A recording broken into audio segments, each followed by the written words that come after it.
कहानी की शुरुआत होती है 1950 में, जहां एक कार फैक्ट्री के अंदर कुछ गाड़ियां तैयार की जा रही थीं। लेकिन उनमें से एक लाल रंग की गाड़ी बहुत खास थी, जिस पर एक मैकेनिक काम कर रहा था। जब वो इंजन चेक कर रहा था तो अचानक गाड़ी का हुड अपने आप इतनी तेजी से बंद हो गया कि जिससे मैकेनिक का हाथ बुरी तरह कुचल गया। उसे जल्द से जल्द डॉक्टर के पास ले जाया गया। उसके बाद एक और मैकेनिक गाड़ी चेक करने आया। जब वो गाड़ी के अंदर था तो उसकी सिगार की राख सीट पर गिर गई। उसने सिगार की राख को वहीं सीट पर छोड़ा और अपनी गलती इग्नोर करके मजे से गाड़ी में काम करने लगा। लेकिन उसे पता नहीं था कि उसकी इस छोटी सी गलती का अंजाम बहुत बुरा होने वाला है। खैर, फिर कई घंटे बीत गए और फैक्ट्री का काम खत्म हो गया। सब वर्कर्स अपने अपने घर लौट रहे थे, पर जाते हुए सुपरवाइजर ने देखा कि लाल रंग की गाड़ी की लाइट अभी भी ऑन है। वो उस लाल कार के पास जाता है। उसने जैसे ही गाड़ी खोली तो अंदर से सिगार वाले मैकेनिक की लाश बाहर गिरी। इस इंसिडेंट को अब 28 साल बीत चुके थे और हमें 1978 का वक्त दिखाया जाता है, जहां हम डेनिस नाम की एक स्टूडेंट को देखते हैं जो अपनी गाड़ी में अर्नी नाम के एक दूसरे लड़के के घर पहुंचता है। अर्नी एकदम सीधा साधा पढ़ाकू लड़का था। डेनिस और अर्नी एक दूसरे से काफी अलग थे, पर फिर भी वो जल्दी ही काफी अच्छे दोस्त बन गए। आज उनके स्कूल का पहला दिन था। स्कूल पहुंचकर उन्होंने अपने लॉकर्स से नई किताबें निकाली। तभी एक नई स्टूडेंट ली आती है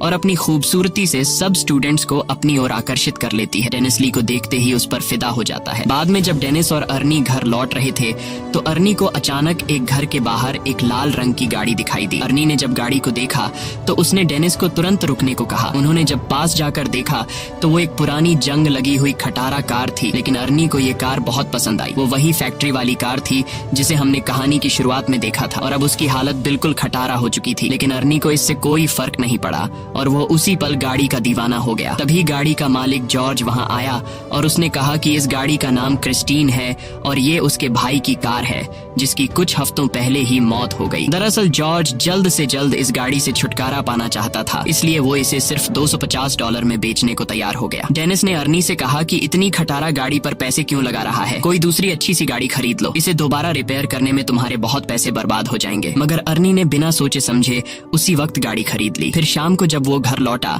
तो उसके माँ बाप ने उसे गाड़ी खरीदने के बारे में पूछा, जिस पर अर्नी की माँ बहुत गुस्सा हो गई। उसने अर्नी को डांटा और कहा कि जल्दी से इस कार को उसके मालिक के पास वापस कराओ। लेकिन अर्नी ने उनकी एक नहीं सुनी, क्योंकि उसने गाड़ी अपने जमा किए हुए पैसों से खरीदी थी। लेकिन अर्नी की माँ बहुत सख्त थी। उसकी माँ कहने लगी कि ये गाड़ी इस घर में नहीं रहेगी। जिसके बाद अर्नी डेनिस के साथ गाड़ी को लेकर एक गैराज में पहुंचा। वहां वो गैराज के मालिक से मिले, जो एक नंबर का खड़ूस इंसान था। वो उस गाड़ी को गैराज में नहीं खड़ा करने दे रहा था, लेकिन अर्नी बहुत ही शराफत से बार बार उससे रिक्वेस्ट करता है कि प्लीज इस गाड़ी को गैराज में खड़ा कर दो। जिसके बाद गैराज का मालिक मान जाता है और अर्नी को वहां अपनी गाड़ी रखने की इजाजत दे देता है। रास्ते में डेनिस ने अर्नी से पूछा कि उसने क्रिस्टीन जैसी घटिया और खटारा गाड़ी क्यों खरीदी। इस पर अर्नी ने कहा कि उसने ये गाड़ी नहीं चुनी, बल्कि इस गाड़ी ने उसे चुना है। अगले दिन स्कूल में डेनिस लंच के दौरान अर्नी का इंतजार कर रहा था। काफी देर तक जब अर्नी नहीं आया तो वो उसे ढूंढने निकला। तब उसने देखा कि बड़ी नाम का एक बदमाश लड़का अर्नी को परेशान कर रहा था और उसका लंच बॉक्स लेकर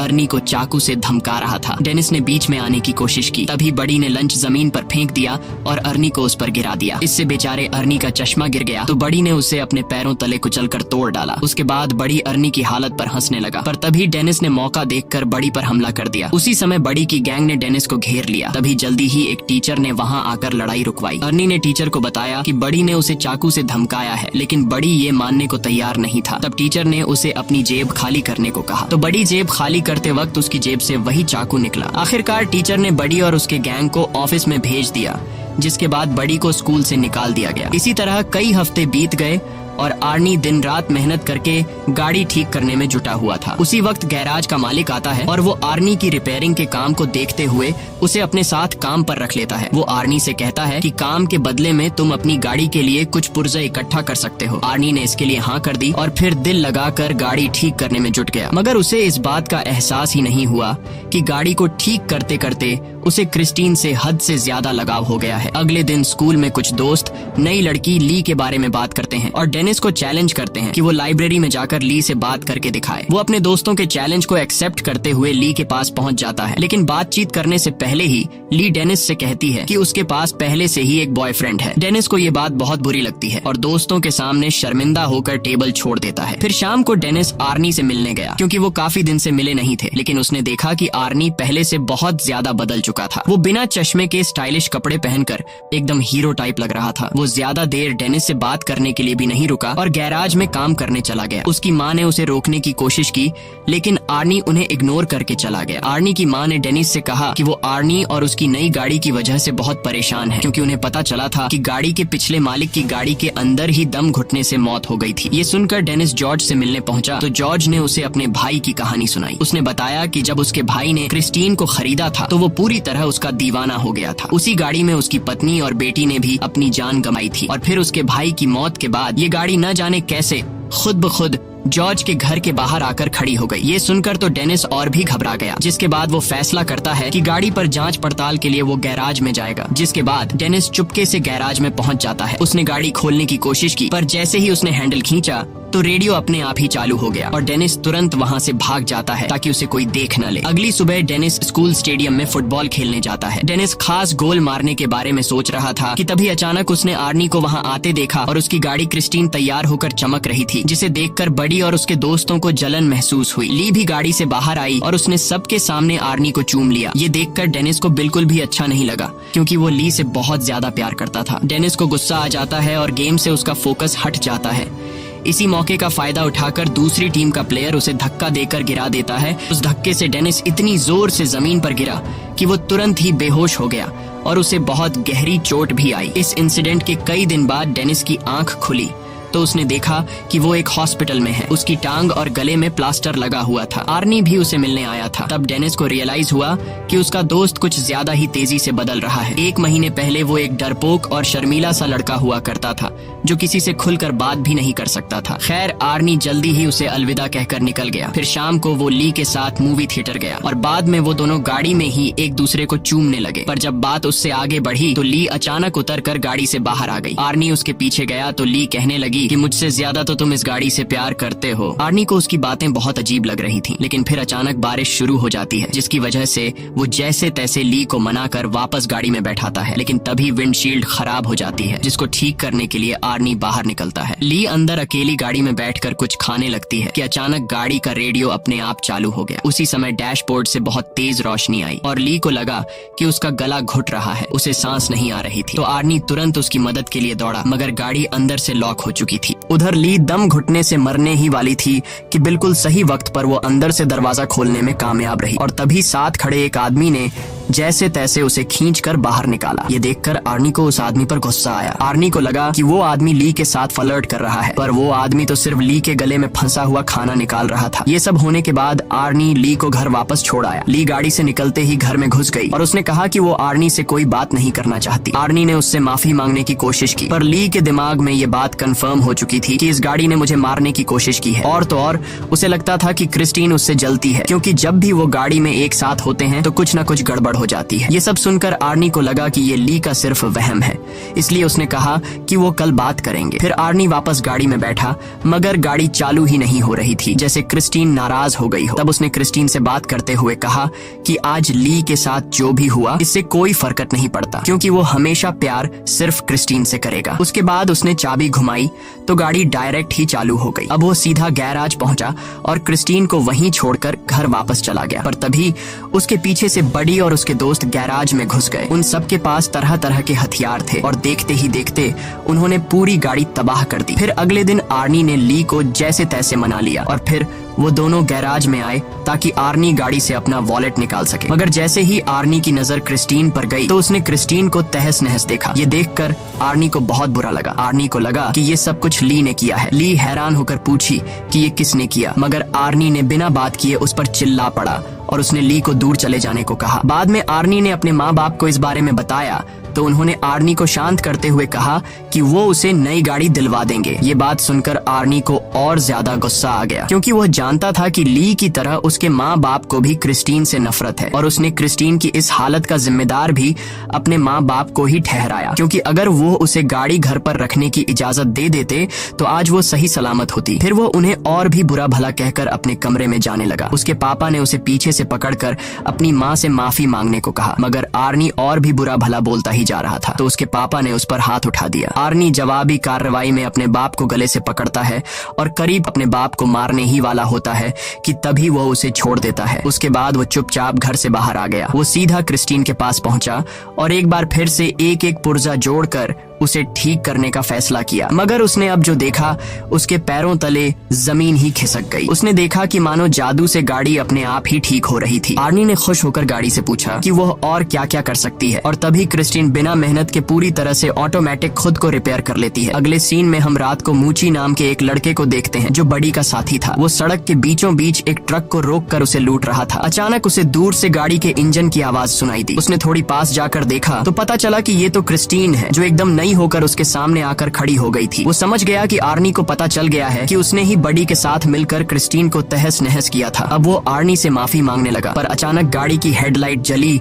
और वह तेजी से मूची की ओर बढ़ने लगी। मूची उसी पल अपनी जान बचाकर भागा और सड़क के साथ मौजूद गली में छुप गया। उसे लगा कि अब तो गाड़ी उसका पीछा छोड़ देगी, मगर जल्द ही क्रिस्टीन दोबारा से उसके पीछे पड़ गई। अब मूची भागकर एक पुराने वेयरहाउस में घुस गया, लेकिन क्रिस्टीन ने उसका पीछा नहीं छोड़ा। आखिरकार मूची एक जगह फंस गया जहां से भागने का कोई रास्ता नहीं था। क्रिस्टीन ने उसे घेर लिया। मूची ने अपना चाकू निकालकर आर्नी को धमकी दी, पर क्रिस्टीन जबरदस्ती अंदर घुस गई और मूची को बेरहमी से कुचल दिया। फिर अगली सुबह आर्नी डेनिस से मिलने गया और उसे मूची की मौत के बारे में बताया। ये सुनकर डेनिस को बहुत हैरानी हुई। उसे ये भी समझ नहीं आ रहा था कि अगर क्रिस्टीन पूरी तरह तबाह हो गई थी तो वो अपने आप ठीक कैसे हो गई, मगर आर्नी ने कोई जवाब नहीं दिया और चुपचाप चला गया। बाहर जाते वक्त आर्नी से डिटेक्टिव जंकिंस मिलने आया और भरोसा दिलाया कि वो क्रिस्टीन पर हमला करने वाले गुंडों को ढूंढ रहा है और साथ ही मूची के कत्ल का केस भी वो ही हैंडल कर रहा है। आर्नी ने कहा कि वो मूची की मौत के बारे में कुछ नहीं जानता, लेकिन वो इस खबर से बहुत खुश है। ये सुनकर डिटेक्टिव को आर्नी पर शक हो गया। उसने आर्नी को बताया कि उसकी गर्लफ्रेंड ने ये गवाही दी है कि गाड़ी बिल्कुल टूटने फूटने के बावजूद भी अपने आप ठीक हो गई। ये सुनने के बाद आर्नी ने कहा कि ये सब झूठ है और वहां से चला गया। बाद में उसने ली को फोन करके मिलने बुलाया तो ली ने आने से इनकार कर दिया, जिससे वो और ज्यादा गुस्से में आ गया। वहीं दूसरी तरफ बडी और उसके दोस्त स्टोर से शराब खरीदते हैं और गाड़ी में बैठकर रवाना हो जाते हैं। रास्ते में एक दूसरी गाड़ी उनका पीछा करने लगती है तो बडी ने गाड़ी रोक कर देखा कि आखिर गाड़ी में कौन है, मगर हेडलाइट्स की वजह से उसे कुछ दिखाई नहीं दिया। फिर उसने अपनी गाड़ी रिवर्स की तो दूसरी गाड़ी भी वैसे ही रिवर्स होने लगी और तब बडी को पता चल जाता है कि वो गाड़ी कोई और नहीं बल्कि क्रिस्टीन है। अब बडी ने गुस्से में आकर गाड़ी भगाई और सीधा एक गैस स्टेशन पर जाकर रुकी जहां उसका दोस्त रिची काम करता था। बडी गाड़ी से उतरकर एक लोहे की रॉड उठा लेता है और अपना पीछा करने वाले आदमी को सबक सिखाने के लिए तैयार हो गया, लेकिन तभी क्रिस्टीन बहुत तेज रफ्तार में आई और सीधा बडी की गाड़ी से जा टकराई, जिससे उसकी गाड़ी को बहुत नुकसान हुआ। बडी को लगा कि आर्नी गाड़ी के अंदर ही है तो उसने आर्नी को बाहर निकलने को कहा, मगर क्रिस्टीन एक बार फिर तेजी से बडी की गाड़ी से टकराई और सीधा उसे वर्कशॉप में घुसा दिया। डॉन गाड़ी में बैठा था तो क्रिस्टीन ने उसे भी बडी की गाड़ी के साथ ही कुचल दिया। उसी समय बडी की गाड़ी से पेट्रोल लीक होने लगा और अचानक उसमें आग लग गई। कुछ ही पलों में पूरे गैराज में बहुत बड़ा धमाका हो गया और रिची भी उसी आग में जलकर मर गया। ये देखते ही बडी अपनी जान बचाकर भागने लगा, लेकिन क्रिस्टीन इतनी आसानी से बडी को जाने कहां देने वाली थी। क्रिस्टीन भी उसका पीछा करने लगी। आखिरकार उसने बडी को भी कुचल दिया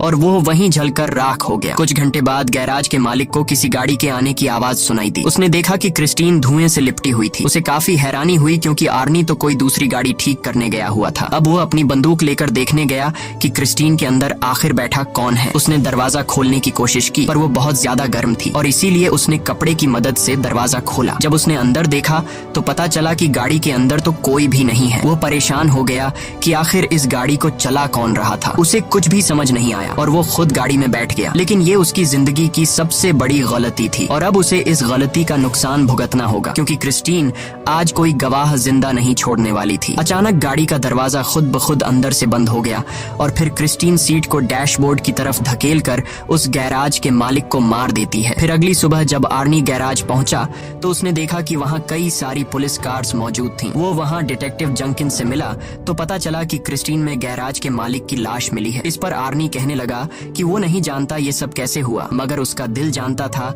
कि इसके पीछे क्रिस्टीन का ही हाथ है, क्योंकि वो एक बार फिर से चमचमाती हुई अपनी जगह पर खड़ी थी। दूसरी तरफ डेनिस हॉस्पिटल से घर लौटा तो ली ने उसे फोन करके कहा कि वह उससे मिलना चाहती है। ली डेनिस के पास आती है और डेनिस से कहती है कि क्रिस्टीन ने आर्नी को अपने वश में कर लिया है और अब वो क्रिस्टीन की दीवानगी में पागल होकर अजीब तरह की हरकतें कर रहा है। डेनिस ने कहा कि उसे यकीन है कि आर्नी खुद से कोई गलत काम नहीं कर सकता, लेकिन अगर क्रिस्टीन ने उसके दिमाग पर कब्जा कर लिया है तो क्रिस्टीन को खत्म करना बहुत जरूरी है। उसके बाद ली अपने घर लौट गई और कुछ ही टाइम बाद आर्नी क्रिस्टीन में बैठकर डेनिस के यहाँ आ पहुंचा। उसने डेनिस को ड्राइव पर चलने को कहा तो डेनिस ड्राइव पर जाने के लिए तैयार हुआ। गाड़ी चलाते वक्त आर्नी एक बार फिर से बहुत अजीब बर्ताव कर रहा था। अचानक वो बहुत तेज रफ्तार में गाड़ी चलाने लगा और फिर उसने स्टीयरिंग व्हील भी छोड़ दिया। ये देखकर डेनिस काफी ज्यादा घबरा गया और उसने कहा कि क्रिस्टीन उसकी कंट्रोल में नहीं है, जल्दी से स्टीयरिंग व्हील पकड़ो नहीं तो हम दोनों मारे जाएंगे। पर आर्नी ने अजीबो गरीब तरीके से कहा कि उसके और क्रिस्टीन के बीच में कोई नहीं आ सकता। उसे क्रिस्टीन पर पूरा भरोसा है और अपना पॉइंट प्रूव करने के लिए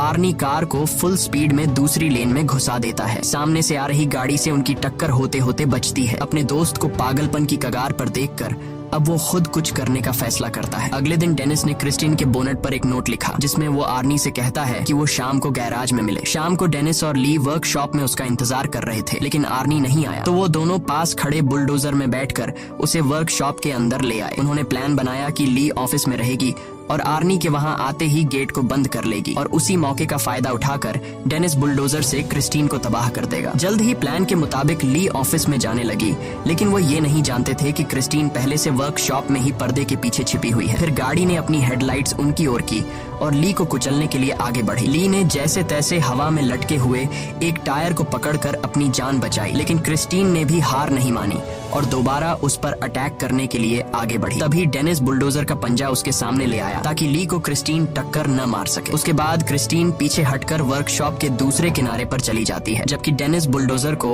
उसके फ्रंट साइड पर ले जाता है। अब दोनों गाड़ियां एक दूसरे के आमने सामने आ गईं और पता चला कि क्रिस्टीन अब अकेली नहीं चल रही, बल्कि आर्नी उसकी मदद कर रहा है। अब वो पूरी तरह से गाड़ी के कंट्रोल में था। अचानक गाड़ी ने अपनी हेडलाइट्स उनकी ओर की और कुछ ही सेकंडों में खुद को पूरी तरह ठीक कर लिया। बदकिस्मती से एक्सकैवेटर ने भी काम करना बंद कर दिया था, जिसके बाद डेनिस उसे दोबारा स्टार्ट करने की कोशिश में लग गया। इसी दौरान गाड़ी ऑफिस की तरफ ली को हमेशा के लिए खत्म करने के लिए दौड़ पड़ी। वो सब कुछ तोड़ती हुई ली की ओर बढ़ी, लेकिन इस जबरदस्त टक्कर की वजह से आर्नी विंडशील्ड तोड़ता हुआ बाहर जा गिरा। ली उसे देखने के लिए आगे बढ़ी कि आर्नी को क्या हुआ, पर आर्नी अचानक उछलकर उसे डरा देता है और उस पर हमला करके उसे पकड़ लेता है। लेकिन बदकिस्मती से उसके शरीर में विंडशील्ड के शीशे का एक बड़ा टुकड़ा घुस गया था। आर्नी ने अपने मरते हुए लम्हों में अपनी प्यारी गाड़ी को छूने की कोशिश की, लेकिन उसका शरीर जख्मों को बर्दाश्त नहीं कर पाया और क्रिस्टीन के सामने ही दम तोड़ देता है। ली फौरन उस जगह से भाग जाती है, लेकिन क्रिस्टीन ने बदला लेने के लिए तुरंत रिवर्स गियर लगाकर उसे कुचलने की कोशिश की, लेकिन लकीली उस वक्त पर ली तो बच निकली और गाड़ी एक पिलर से टकराकर उसमें अटक गई। उधर डेनिस इस मौके का फायदा उठाते हुए क्रिस्टीन की तरफ बढ़ने लगा। उसने गाड़ी में जबरदस्त टक्कर दे मारी, लेकिन गाड़ी अब भी उसका सामना करते हुए बचने की कोशिश कर रही थी। क्रिस्टीन दोबारा से ली की तरफ बढ़ी, लेकिन डेनिस ने एक्सकैवेटर के पंजे से उसे पीछे से कुचल दिया। इस हमले से उस गाड़ी की ताकत थोड़ी कम हो गई। ली जल्दी से एक्सकैवेटर में डेनिस के पास पहुंची, लेकिन उधर क्रिस्टीन फिर से एक्टिव होकर खुद को ठीक करने में लग गई थी। मगर इस बुरी शक्ति को हमेशा हमेशा खत्म करने के लिए डेनिस ने बुलडोजर स्टार्ट करके क्रिस्टीन के ऊपर चढ़कर उसे पूरी तरह कुचल दिया। वो अभी भी बचने की कोशिश कर रही थी, लेकिन इस बार वो पूरी तरह तबाह हो गई। उनकी ये लड़ाई आखिरकार खत्म हो गई और अगले दिन डेनिस और ली जंक यार्ड में डिटेक्टिव जंकिंस से मिले। वहां उन्होंने देखा कि क्रिस्टीन पूरी तरह से कबाड़ में बदल चुकी थी। आखिर में तीनों वहां से चले गए, लेकिन तभी हमने देखा कि क्रिस्टीन का एक छोटा सा टुकड़ा अपने आप हिलने लगा, जिससे पक्का हो गया कि वो शैतानी गाड़ी अभी भी जिंदा थी। और इसी के साथ कहानी खत्म हो जाती है। अगर वीडियो आपको अच्छी लगी हो तो हमारे चैनल को जरूर सब्सक्राइब कीजिए।